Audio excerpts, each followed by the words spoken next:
পৃথিবীর ইতিহাসে রয়েছে কিছু অমীমাংসিত রহস্য।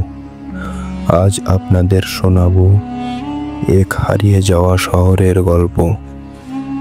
1872 সালে উত্তর আমেরিকার এক অজানা অঞ্চলে গড়ে ওঠে ভ্যানগার্ড শহর। চলছিল স্বাভাবিক জীবন, হাসি আনন্দে ভরা দিন। কিন্তু এক রাতে শহরটি যেন হঠাৎ করে নিঃশব্দ হয়ে যায়। কোনো চিহ্ন নেই, কোনো বিদ্রোহ নেই, কোনো লড়াইয়েরও চিহ্ন নেই। লোককথা বলে এক অশুভ শক্তি গ্রাস করেছিল শহরটিকে।